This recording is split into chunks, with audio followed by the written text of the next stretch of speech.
Chair bénie de Christ Jésus, recevez nos salutations fraternelles. Dieu vous aime. Prenez un instant pour vous, loin du tumulte quotidien. Que ce moment de méditation soit pour vous une source de paix et d'enrichissement spirituel. Plongeons-nous dans la deuxième partie d'un thème fondamental de notre foi. La résurrection, pas la réincarnation, pour affirmer avec force que la vie en Christ n'est pas un cycle sans fin, mais une marche vers un avenir glorieux auprès de Dieu.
Le passage de l'Évangile selon Matthieu, chapitre 11, versets 13 à 15, fait partie d'un discours de Jésus sur Jean-Baptiste.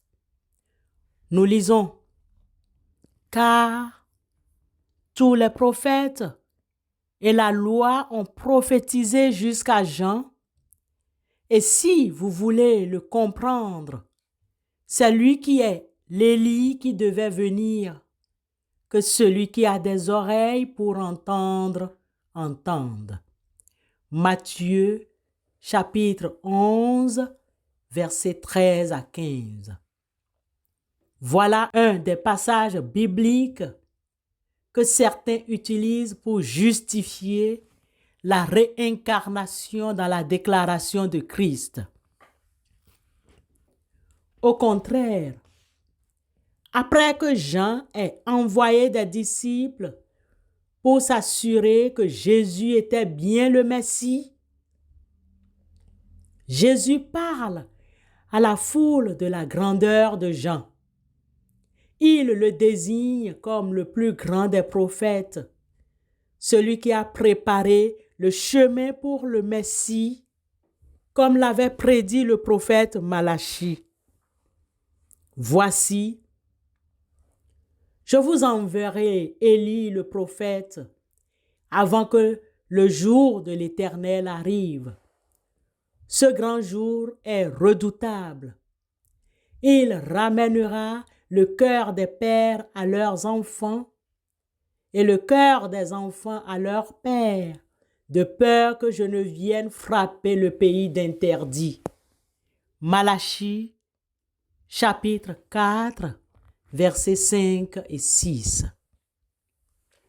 De ces passages et bien d'autres encore, il est bien clair que la Bible ne soutient pas la réincarnation. La mort est vue comme un passage unique suivi d'un jugement, comme l'explique Hébreux, chapitre 9, verset 27. Jean-Baptiste n'est pas Élie revenu dans un nouveau corps. Il est plutôt l'Élie spirituel, celui qui a accompli le rôle prophétique d'Élie. Il est venu dans l'esprit et la puissance d'Élie. Lisons Luc chapitre 1, verset 17. Il marchera devant Dieu avec l'esprit et la puissance d'Élie pour ramener les cœurs des pères vers les enfants et les rebelles à la sagesse des justes, afin de préparer au Seigneur un peuple bien disposé. Reprenez Malachie, chapitre 4, versets 5 et 6. Bien-aimés, Jean-Baptiste lui-même a nié être Élie quand on lui a posé la question, comme le rapporte l'évangéliste Jean au chapitre 1, verset 21. Et ils lui demandèrent, « Qui donc es-tu, Élie ?» Et il dit, « Je ne le suis point. » « Es-tu le prophète? » Et il répondit, « Non. » Jean chapitre 1, verset 21. Cette réponse de Jean montre que son identité n'était pas celle d'Élie en tant qu'entité réincarnée.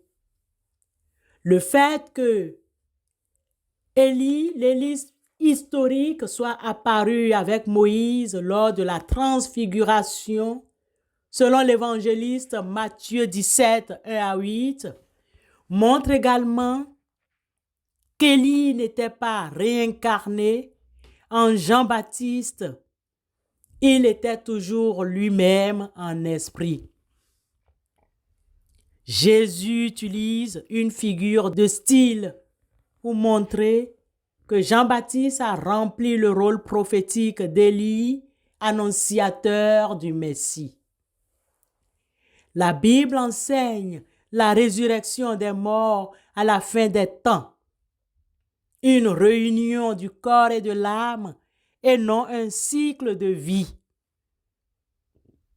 La réincarnation va à l'encontre de ce plan divin et de la souveraineté de Dieu sur la vie humaine, car le Seigneur lui-même a un signal donné à la voix d'un archange et au son de la trompette de Dieu, descendra du ciel, et les morts en Christ ressusciteront premièrement.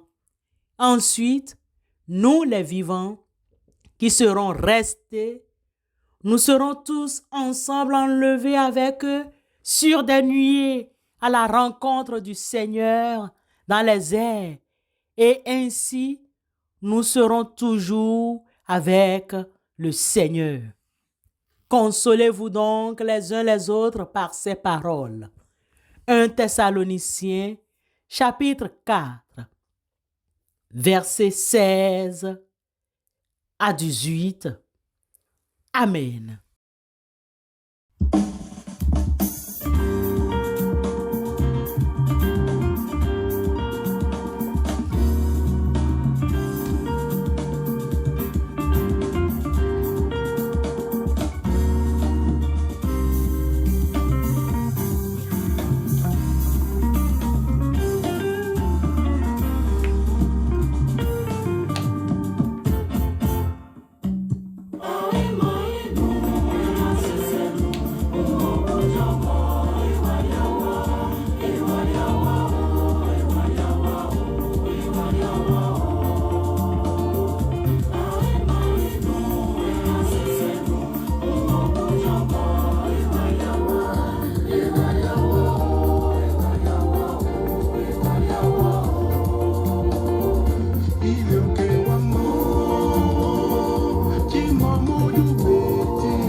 Prions notre Dieu, bien-aimés frères et sœurs. Éternel notre Dieu, nous te remercions pour la bonté infinie, pour le don de la vie, pour la beauté de la création et pour toutes les grâces que tu nous accordes chaque jour.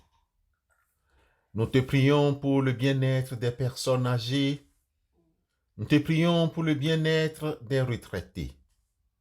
Accorde-leur la santé, la joie et le sentiment d'être entourés et aimés. Aide-les à vivre ces années avec dignité et sérénité. Nous intercédons pour ceux qui sont égarés dans les milieux pervers, les sectes et les agents du mal. Nous te demandons de leur ouvrir les yeux et leur cœur, de briser toute obscurité et de les ramener à la lumière de ta vérité. Nous prions pour la paix dans le monde, en particulier pour les pays belligérants. Fais cesser la violence et la haine. Inspire les dirigeants à chercher des solutions pacifiques et donne la force aux victimes des conflits. Tu as le pouvoir d'incliner le cœur du roi. Nous te prions pour ceux qui nous gouvernent. Nous te confions les prisonniers, qu'ils soient de droit commun ou politiques. Brise les chaînes de la culpabilité et de la honte. Accorde-leur la paix, la repentance, la réconciliation, la liberté spirituelle. Nous prions pour les enseignants et les puéricultrices, pour leur patience, leur sagesse et leur dévouement. Bénis leurs efforts pour former les générations futures et veille sur leur travail. Nous te prions pour les frères et sœurs qui sont en conflit. Accorde-leur l'humilité de pardonner, la force de dialoguer et la sagesse de retrouver l'unité dans ton amour. Nous portons devant toi les jeunes foyers. Bénis-les, fortifie leur amour et guide-les dans les défis de la vie conjugale. Donne-leur la sagesse et la patience, Éternel notre Dieu, pour bâtir leur famille sur les fondements de ta parole. Nous te remercions encore, bien-aimés, nous tous qui sommes ensemble, tes bien-aimés, Père éternel, Seigneur, pour toutes ces personnes et pour les réponses que tu apportes à nos prières. Nous te prions pour toutes ces grâces, au nom de Christ Jésus. Amen.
Au moment de nous quitter, puisse cette méditation vous apporter clarté et paix. Que votre chemin de foi soit éclairé par la lumière des Écritures et que vous trouviez une profonde assurance dans la promesse de la résurrection en Christ Jésus. Amen.